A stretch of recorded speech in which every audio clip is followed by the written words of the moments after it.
Ang Ginoo igsoon mao gayud ang tag-iya sa atong tagsa-tagsa ka kinabuhi.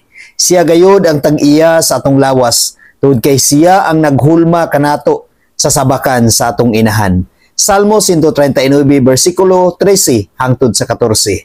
Ikaw ang nagbuhat sa tibuok kong lawas, ikaw ang nag-umol kanako sa sabakan sa akong inahan.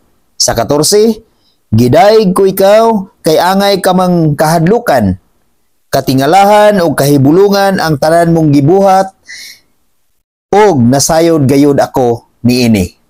Igsoon atong hinumduman sa kanunay nga ang Ginoo mao gayud ang naghulma kanato.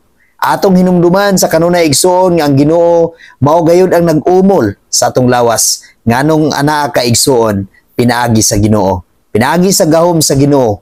Ikaw ug ako igsoon dili gayud mapurma kung pinaagi lang sa imong ginikanan. Kung pinaagi lang sa imong mama o papa. Nahulma kita igsoon, napurma kita, pinaagi sa gahom sa Dios igsoon. Pinaagi sa power sa Ginoo. Katingalahan ang mga buhat sa Dios. Tungod sa pagkagamhanan sa Ginoo, napurma ka. Napurma kitang tanan. Pinaagi sa gahom sa Dios. Busa angayan siya nga atong dayigon, angayan siya nga atong simbahon, angayan siya nga atong tahuron, angayan siya nga atong kahadlukan. Atong simbahon sa kanunay ang Ginoo igsoon tungod sa iyang makatingalahang buhat sa atong kinabuhi. Ang Ginoo igsoon nag-amping kanunay sa matag usa kanato tungod kay siya ang tag-iya sa atong kinabuhi. Siya ang tag-iya kung unsa ang anaa kanato karon. Siya ang tag-iya sa atong lawas. Busa ang atong lawas atong gamiton sa pagdaig ngadto kaniya. Atong gamiton sa pag-alagad ngadto kaniya.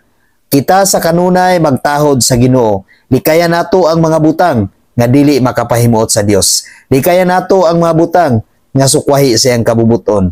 O kita sa kanunay magmahadlukon. Magmahadlukon sa pagbuhat sa mga butang nga makapahilayo ngadto kaniya. Kita magmahadlukon sa pagbuhat sa mga butang nga maoy hinungdan nga kita mahiagom ngadto sa imperno.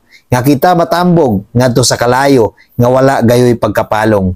Atong paniguruhon o atong paningkamutan igsuon nga ang Dios sa kanunay mahimuot kanato. Dili nato sayangan ang pagkamaayo sa Ginoo sa atong kinabuhi. Samtang buhi pa kita igsuon, atong ialagad sa Ginoo ang atong tibuok lawas ngadto kaniya. Tungod kay siya ang tag-iya.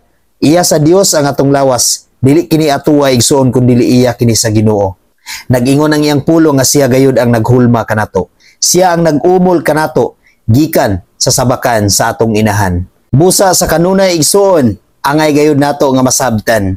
Angay gayud nato nga masayran kung unsa ang purpose atong kinabuhi dinhi sa kalibutan. Ganong gihulma kita sa Ginoo. Ganong giumol sa Ginoo ang atong lawas igsoon. Ganong gipurma sa Ginoo ang atong lawas igsoon.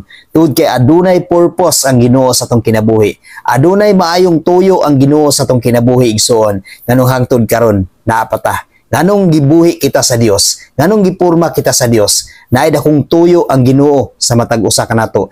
Ang matag usa kanato igsoon nagkinabuhi nga dunay purpose.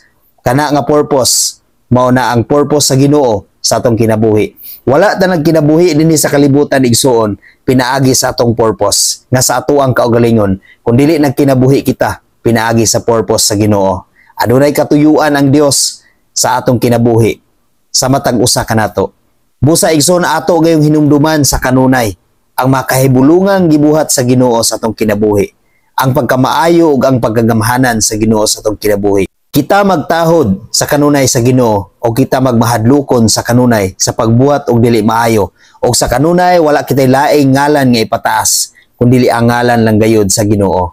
Sa kanunay igsoon wala gid kitay laing nga ngalan nga ipataas kundi ang ngalan lang gayud sa Ginoo. Amen. God bless sa tanan.